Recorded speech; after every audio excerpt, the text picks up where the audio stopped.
अनन्य चिंतन, अनन्य चेता सततम। पकड़ो इस बात को। अंदर से तुम्हारा चिंतन क्या चल रहा है? बाहर से आपकी सब सेवाएं हैं, पवित्र हैं, मंगल है, ठीक है। बात अंदर की, बाहर से शरीर पवित्र होने की बड़ी सुंदर सेवाएं हैं। अंदर चिंतन अगर राधा वल्लभ सिंह हरिवंश, राधा वल्लभ सिंह हरिवंश नहीं चल रहा है तो अभी अधूरा है कार्यक्रम। एक टांग केवल कैसे चला जाता है जानते हो? देखते हो कितने कष्ट पर चलते हैं। दो टांगों से कितनी आराम से चला जाता है। दो पंखों से पक्षी आकाश की यात्रा करता है। ऐसे ही शरीर से सेवा और मन से सुमिरन, इन दोनों से अध्यात्म की ऊंचाई पर पहुंचा जाता है। यदि शरीर से सेवा नहीं तो मन के सुमिरन में आप जो लगे हुए हैं उसमें संपूर्णतः आप नहीं लग पाएंगे। सेवा की अत्यंत आवश्यकता बड़े बड़े सिद्ध होने की।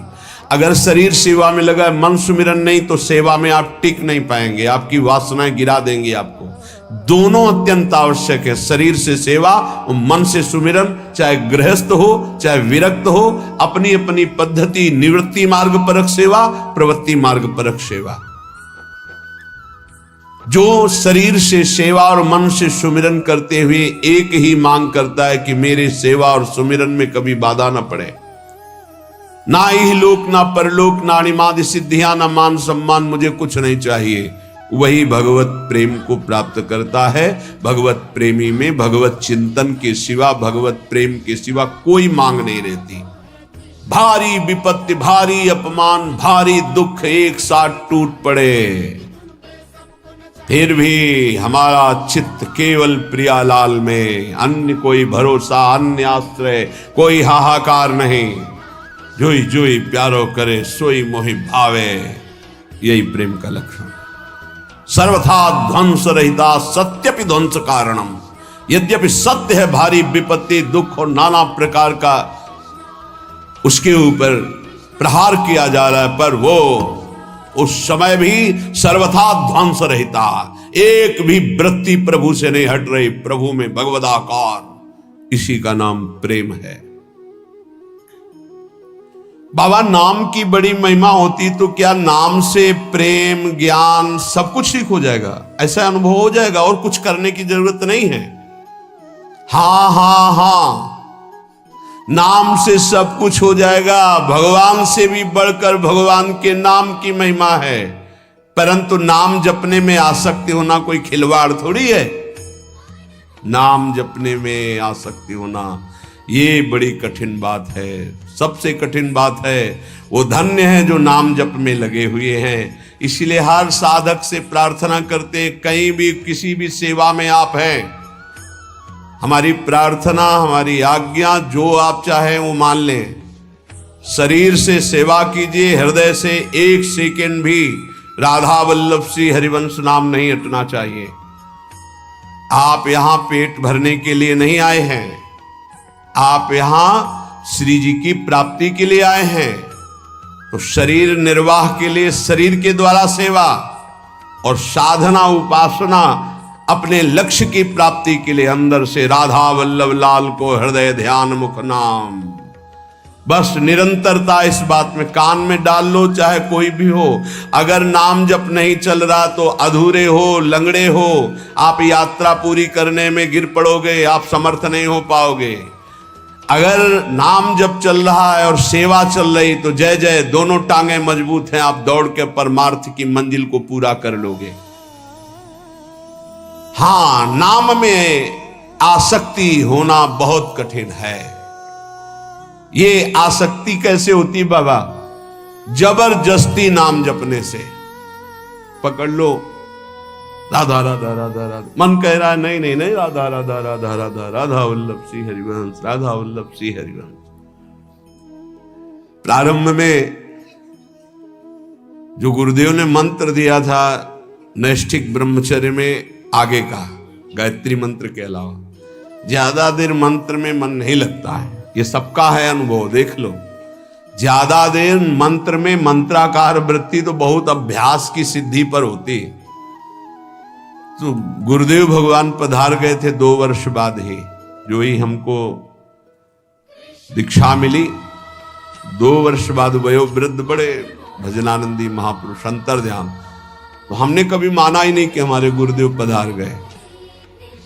समाधि जहां बनाई गई थी आज भी वहीं बनी हुई है, तो पीछे बिल्व का विशाल वृक्ष था, बस समाधि के पीछे बैठ जाते। अब मन को हमें नाम में मंत्र में लगाना है, तो शाम्ब सदा शिव, शाम्ब सदा शिव, शाम्ब सदा शिव, शाम्ब सदा शिव, 6 घंटे 8 घंटे ऐसे ही पूरा दिमाग गरम, पूरा साय मच जाता, शाम्ब सदा शिव, शाम्ब सदा शिव। हमको माला की गणना से मतलब नहीं रहा आज तक आपको, वो केवल गायत्री मंत्र में रहा जो गुरुदेव ने आज्ञा की थी कि इतने अनुष्ठान करना है। बकाया हमारा लक्ष्य गुरुदेव की कृपा से ही बना था, हर समय हमें प्रभु से जुड़े रहना है, कभी मंत्र में, कभी नाम में, कभी। अब जो शैव उपासना थी 50 बार इस स्तोत्र का मानसिक होता था। नमामि समीसान निर्वाण रूपम विभुम व्यापकम ब्रह्म वेदस्य, नमामि समीसान निर्वाण रूपम विभुम व्यापकम ब्रह्मवेद स्वरूपम निजम निर्गुणम निर्विकार। बस शब्दों का चिंतन, एक एक शब्द का चिंतन। तब ऐसे लगता, वायु चलती तो लगता मेरे महादेव मेरा आलिंगन कर रहे हैं, शिव शिव शिव शिव, हर हर हर हर। ऐसे हृदय की तरंगे भगवदाकार वृत्ति में परिणित होने के लिए जिद्दी स्वभाव, हट करके उसमें लगना। बाबा कह रहे हैं नाम में आसक्ति कैसे होती? हठ पूर्वक नाम जप करने से।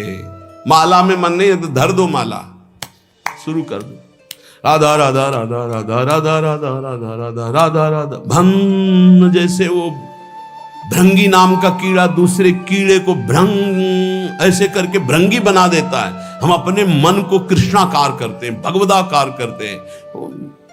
1 घंटे 2 घंटे 4 घंटे लगे। जब हम कीर्तन में देखते उत्साह पूर्वक कीर्तन, एक अद्भुत आनंद की उत्पत्ति होती। खुद आप देखिएगा जब आपके गले की नसें फूलने लगे, हाँ वैसे लड़ाई हो तो मोहल्ला जानेगा, कीर्तन हो तो 12वां जाना मुश्किल हो जाए। ऐसा नहीं होना चाहिए। उच्च स्वर स्तंभद सर्वदैव, ऊंचे स्वर से भगवान नाम कीर्तन करे। आपसे सत्य कहते हैं, क्यों ये बोल रहे हैं? क्योंकि विश्वास की कमी है, इसलिए महापुरुष कसम पूर्वक सत्य पूर्वक ऐसा बोलते हैं। यदि आपको संसार की आसक्ति नष्ट करनी है, दुखों से पार जाना है, तो आप नाम जप में लग जाओ और नाम जप में जबरदस्ती लगकर आसक्ति पैदा कर लो नाम की। बिना नाम की आसक्ति के काम नहीं चलेगा। सच्ची आसक्ति नाम में हो जाए, बस अपने आप आनंद मगन रहेंगे। नाम चल रहा है ना, आनंद मगन रहेंगे। बड़ी बड़ी दिव्यताएं नाम जप में हुई। महर्षि तुकाराम जी महाराज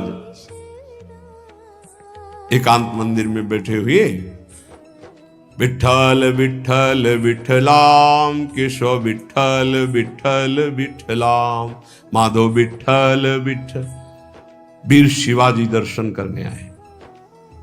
कोई सैनिक नहीं, क्योंकि मर्यादा ऐसी होती है, अपने पदाधिकार का अभिमान प्रदर्शन विज्ञजन नहीं करते हैं कि वो बड़े बड़े सब संगीन लिए हुए उनके सामने साधारण धोती कुर्ता और एक पाग बंधी हुई और 2 अंगरक्षक बिना किसी अस्त्र शस्त्र के ऐसे ही नंगे पैर वहां पहुंचे, पाग उतारी, प्रणाम किया, बैठ गए। तुकाराम जी ने आंख खुलकर देखा, शिवाजी बैठ। बस 2 बार बाहर 1-2 गुप्तचर गुप्त रूप से, क्योंकि उस समय बहुत ही संकटपूर्ण स्थिति थी, दर्शन करने गए थे। नाम कीर्तन की मस्ती तो बैठे रहे। इतने में विपक्ष को जो म्लेच्छ आधिपति था उसको सूचना मिली, बिना किसी सेना के अंगरक्षक के शिवाजी महाराज तुकाराम जी के पास अमुक जगह दर्शन करने गए। इस समय मारने का बहुत बढ़िया अवसर है। बहुत ही उद्भट वीर और महाभागवत, बड़े बड़े भक्तों की चरण धूलि मस्तक पर रखने वाले, और वीरता की तो पूछो मत। और समर्थ स्वामी के शिष्य थे, कोई ऐसा ले, समर्थ गुरु रामदास जी महाराज। एक गुप्तचर भागते हुए आया और कहा, म्लेच्छ सेना आक्रमण के लिए तैयार हो चुकी है, ना यहां सेना है ना यहां अंगरक्षक है। शिवाजी जानते थे नाम की महिमा। क्योंकि भक्तों का संग कर, बिल्कुल कोई डर नहीं। वही प्रीति का क्या लक्षण, विध्वंस की उपस्थिति होने पर भी विध्वंस रहता। तुकाराम जी की तरफ देखा, तुकाराम जी ने ऐसे समझ गए, विठल विठल, तार नहीं टूटा नाम। इतनी देर में घोड़ों की टाप गूंजने लगी, आसपास पूरा मंदिर म्लेच्छों की सेना ने कवर कर लिया और सेनाधिपति अंदर प्रवेश हुए, नंगी तलवार हाथ में लिए, केवल विठल विठल तुकाराम जी कर रहे हैं बस, कोई नहीं। पूरा मंदिर खाली, सामने चौड़े पे बैठे हैं वीर शिवाजी और 2 अंगरक्षक, कोई नहीं दिखाई। वहीं से आवाज लगाई कि हुजूर यहां तो कोई नहीं है, गलत सूचना मिली, छान मारो पूरा मंदिर। पूरा छाना गया, कोई नहीं। बोले वापस चलो, फिर सूचना गलत रही, वापस सेना चली गई। तब बोले शिवाजी कि प्रभु ये क्या था? बोले विठल के नाम का चमत्कार था, विठल के नाम का चमत्कार। एक बार दोनों महापुरुष श्री नामदेव जी और श्री ज्ञानदेव जी महाराज ब्रजमंडल की यात्रा में, प्यास लगी तो विनोद में अपनी सिद्धि का प्रयोग किया। ज्ञानदेव जी महाराज बड़े सिद्ध महापुरुष, उन्होंने बहुत सूक्ष्म रूप धारण किया और कुएं में जाकर जल पीकर आ गए और नामदेव जी से कहा हम तो पी आए। नामदेव जी से कहा आप, तो कहा आपके चरणों के प्रताप से पानी यहीं आ जाएगा। विठल विठल विठल विठल, जैसे नाम उच्चारण करे कुआं का पानी ऊपर बढ़ रहा है, सामने से कुआं के पानी की धार ऐसे बहने लगी। विठल विठल, आपको तो सूक्ष्म से धारण करके जाना पड़ा, नाम के बल से कुएं का पानी, ये आश्चर्य की बातें नहीं है। नाम सर्वाश्चर्य में है, नाम बिल्कुल जिनको विश्वास होगा। ये जो आप देख रहे हैं ये डायलिसिस शरीर को नहीं देख रहे हैं, ये राधा नाम का प्रताप देख रहे हैं। आपसे सच्ची कहता हूं, ये हमारी तपस्या नहीं, हमारी साधना नहीं है, ये हमारा शरीर नहीं है, ये हमारा कोई महत्व नहीं है, ये मेरी लाडली के राधा नाम का प्रताप है। जब तक सुनवाना चाहती तो बैठे बैठे दहाड़ रहे, और जिस दिन सुनवाना ना चाहेंगी तो जैसे पुराना मकान ढह जाता है ऐसे ढह जाएगा। अर्जुन जी जब युद्ध समाप्त हुआ तो भगवान से कहा उतरिए प्रभु, क्योंकि पहले सारथी उतरता फिर रथी। तो भगवान ने कहा आज मैं पहले नहीं उतरूंगा, आज आपको उतरना पड़ेगा। तो उनका प्रभु आज तक का नियम रहा है, क्योंकि सखा भी है ना, इस पहले सारथी उतरे तो बोले अर्जुन पहले तुम उतरो, जो मैं आज्ञा कर रहा हूं, इस समय मैं आज्ञा कर रहा हूं। तो अर्जुन सीरियस समझ गए कि भगवान जो आज्ञा, सब तुरंत उतर पड़े। और जे भी भगवान हटे तो पूरे रथ में आग लग गई। बोले प्रभु ये क्या, बड़े बड़े दिव्यास्त्र नहीं जला सके, वो आज युद्ध की समाप्ति। बोले हां, मेरे संकल्प के द्वारा हर दिव्यास्त्र अपना प्रभाव दिखाकर नष्ट हो जाए, लेकिन आपके रथ को मेरे संकल्प रूपी कवच ने बचा रखा था। आज युद्ध पूरा हुआ और आज मेरा संकल्प हटा तो भस्म तो कब हो चुका था। तो जिस शरीर को आप देख रहे हो ये नष्ट कब हो चुका था। इसमें केवल राधा नाम प्रताप है, वो कोई चमत्कार इससे केवल नहीं माना जाता कि ऐसा नहीं, अतुलित बल है, असीम आश्चर्यमय है राधा नाम। आपको जो राधा नाम सुनने को मिल रहा है, जपने को मिल रहा है, श्री कृष्ण की अपार कृपा से हो रहा है। आप समझिएगा, कुछ भी नहीं दुर्लभ, कर तुम अकर तुम अन्यथा कर तुम, सर्व समर्थ, प्रभु को अधीन कर लेने वाला प्रभु का नाम है। इसलिए कह रहे, जब नाम में सच्ची आसक्ति हो जाएगी तो आप फिर इसकी महिमा खुद देखेंगे। सर्वाश्चर्य में अपने बस की बात नहीं है, सच्ची मानिएगा। महाराज एक और संशय है कि जब साधारण पतिव्रता अपने पति का वियोग होने पर शरीर नष्ट कर देती है तो फिर प्रेमी जनों को अपने आराध्य देव की अनुभूति ना होने पर वो शरीर क्यों नहीं छोड़ देते। साधारण प्रेमी शरीर छोड़ दे, फिर ये तो भगवत प्रेमी, इनके शरीर क्यों बने रहते हैं, ये क्यों वियोग में शरीर क्यों नहीं नष्ट कर देते। जैसे गोपीजन, बाबा का उत्तर, तो क्या इनका प्रीतम अनित्य समझे हो क्या? अनित्य एक देशी होता है, नित्य सर्वत्र विराजमान होता है। बहुत सुंदर उत्तर दिया। क्या इनके प्रीतम को अनित्य समझे हो क्या? प्रेमियों के प्रीतम अनित्य थोड़ी है। अनित्य मतलब नाशवान, नाशवान एक देशी होता है। सच्चिदानंद बपू हर कण में विराजमान रहता है, अपने में विराजमान, बाहर विराजमान, भीतर बाहर सब। बहिरंतश्च भूतानाम अचरम चरमेव च दूरस्थम चांतिके च तत्। वो दूर भी है, वो नजदीक भी है, वो बाहर भी है, वो भीतर भी है, चर अचर में सर्वत्र।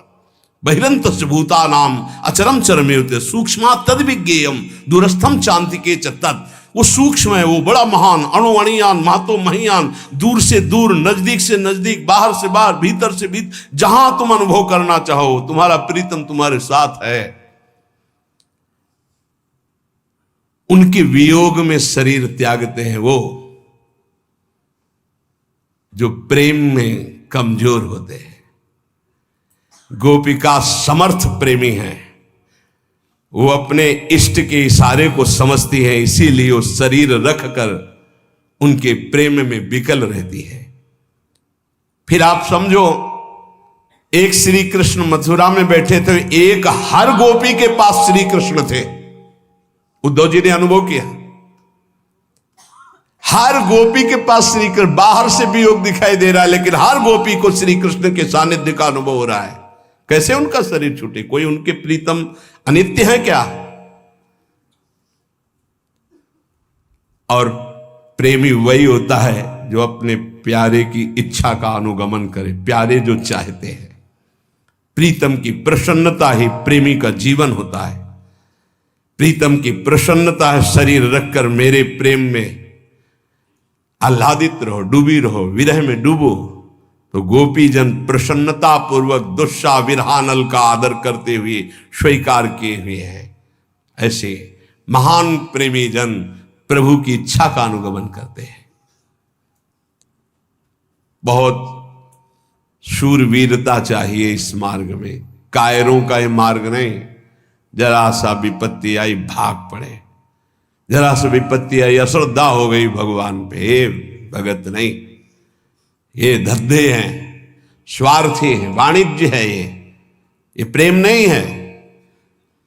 ये हमें जरा सा विपत्ति अपमान हुआ भगवान से, अश्रद्धा हो गई, क्यों अपमान दिलाया? नहीं, अपने प्रीतम माना देह को, देह संबंधियों को, भोगों को, और भगवान को माना साधन। आप हमारा काम बना दीजिए। आप जरा सा विक्षेप पड़ा अपनी मनोकामना में, कोई भगवान नहीं, नास्तिकता आ गई। ये भक्ति है, ये प्रेम है, ये मोहब्बत है अपने प्रीतम प्रभु से। लौकिक मोहब्बत में प्राणों की बलि दे देते हैं। दो शरीरधारी परस्पर प्यार करते हैं, वास्तविक आसक्ति हो जाए तो उनके बिछुड़ना संभव नहीं। वो शरीर त्यागना संभव हो सकता है, लेकिन बिछुड़ना नहीं। आप सच्चिदानंद से प्यार करते हैं, आप सच्चिदानंद अनंत ब्रह्मांडों की प्रीतम से प्यार करते हैं, और आप थोड़ा अपमान नहीं सह सकते। ये प्रेम है? नहीं नहीं, ये प्रेम नहीं। देशभक्तों ने वंदे मातरम कहकर फांसी का फंदा चूमा, और जैसे ब्याह का जयमाला डाला जाता है ऐसे पहन के झूम गए, वंदे मातरम, जय हिंद बोलकर फांसी के फंदे में लटक गए। तेरे को लटकाना क्या, मैं खुद लटक रहा हूं। अपनी मातृभूमि के लिए प्राणों का बलिदान हंसते हंसते दे दिया। जब देखा शत्रु बंदी बना देंगे, तो चंद्रशेखर आजाद जी ने अपने को शूट कर दिया। आखिरी गोली अपने लिए रखी, इन दुष्टों के हाथ नहीं, जब तक जीवित रहूंगा इनका नाश करूंगा। देशभक्ति, ये काम क्रोध लोभ मोह मद मत्सर, अनुकूलता प्रतिकूलता, निंदा स्तुति मान अपमान, ये हमको गिरा दे और हम भगवान के दास हैं, समझ में नहीं आया। सर्वथा ध्वंस रहिता सत्यपि ध्वंस कारणे, सर्वथा उसके ऊपर सारी विपत्ति, नाना प्रकार की सुख सामग्री एक साथ टूट पड़े तो भी ध्वंस रहता। राधा राधा राधा राधा, शरीर नष्ट कर सकते हो, मुझे नए। नैनम छिन्नन्ति शस्त्राणि नैनम दाति पावका न चैनम क्लेदयन्त्यापो न शोष्यति मारुता। तुम वरुणास्त्र, वायवास्त्र, अग्नेयास्त्र, इनसे भी नहीं छेद सकते हमें। शरीर का तो नाश होना ही है, इसको तो पहले ही छोड़ दिया है, कोई फर्क नहीं पड़ता। ये प्रवचन नहीं, जीवन। ये जो लोग बाहरी श्रृंगार करते हैं, आजकल लोग बड़ा अपना अमंगल कर रहे हैं, अलौकिक भाव को लौकिक में लेकर के। बाबा कह रहे हैं ये माधुर्य का उपहास उड़ाते हैं।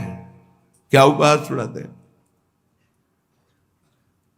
मुझ दाढ़ी बना के, ऐसे चिकना लगा करके, लाली लगा के, ऐसे चुनरी ओढ़ करके कि हम सखी हैं। मलमूत्र का भांड सखी है, मलमूत्र का भांड गोपी है ये।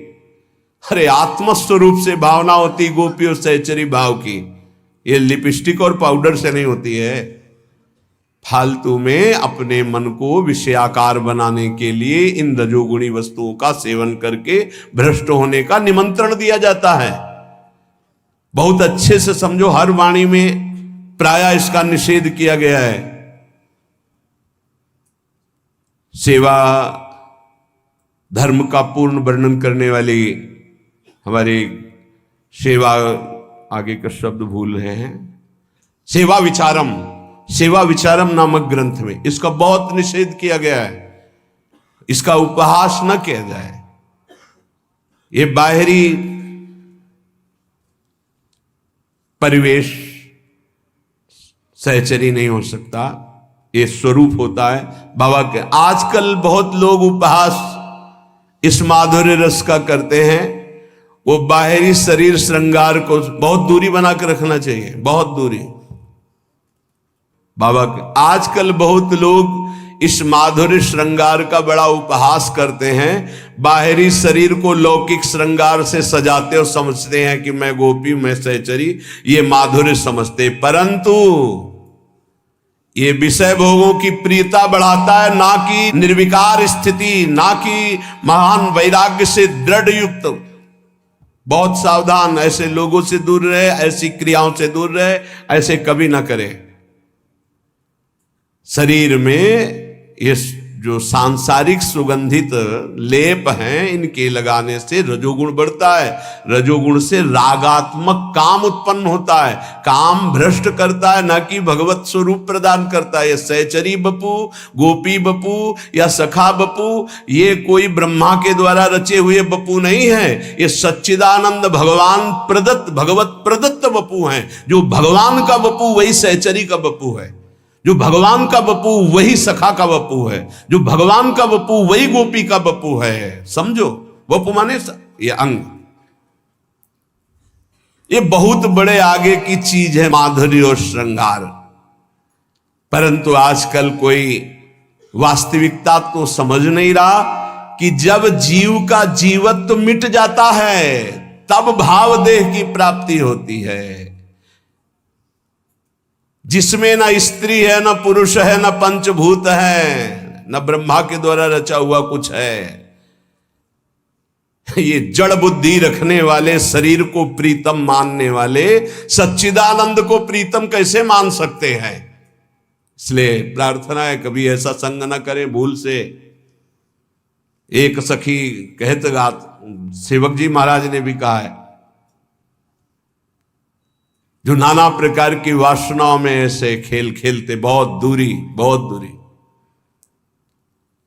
प्रीतम बुद्धि शरीर में बिल्कुल नहीं, दूर भाव। ये उन वैरागियों का है जो तीनों शरीर से वैरागी, स्थूल सूक्ष्म कारण। आप नागरीदास जी का अष्टक पढ़ के देखना, लिखा है ये परमहंसों का रस है, एकांतिक जिनका परमहंस स्वरूप। हंस ही नहीं, परमहंस स्वरूप, वो इस रस का। एक लंगोटी लगी नागरीदास जी के, 7-7 8-8 दिन लीला चिंतन में डूबे, वो सहचरी बपू। शरीर में एक लंगोटी है, पूरे में रज लगी हुई, वो सहचरी बपू नहीं। ऐसा नहीं, हाँ, चुनरी आदि प्रसादी जो हमारी महारानी जी की मिलती तो सर पे धारण करते हैं उसको, सिरहाने रखते हैं उसको, सिंहासन में विराजमान करते हैं। कोई ऐसा बाहरी परिवेश बना करके ऐसा निषेध है, हमारे आचार्यों ने निषेध किया है। बहिर्मुख पुरुषों की लेखनी से लिखी हुई पुस्तकों को पढ़ने से, बहिर्मुख कामी पुरुषों की संगति से, बहुत से विषयों के संयोग से, संसारी पुरुषों के प्रति ममता रहने से और बहुत समाज प्रिय होने से प्रेम नष्ट हो जाएगा। पहला, बहिर्मुख पुरुषों की संगति से, जो संसारी हैं, विषयी हैं, भोगी हैं, ऐसे पुरुषों के साथ खान पान सब नहीं। खान पान तो कीजिए रसिक मंडली माए, जिनके और उपासना तहां उचित ध्रुनाए, मना करते हैं। ऐसे पुरुषों का संग, बहिर्मुख पुरुषों का संग, ऐसे जो बिल्कुल भगवत अनुराग से रहित है, कदापि किसी भी तरह इनका संग न किया जाए, नहीं तो पतन निश्चित है आपका।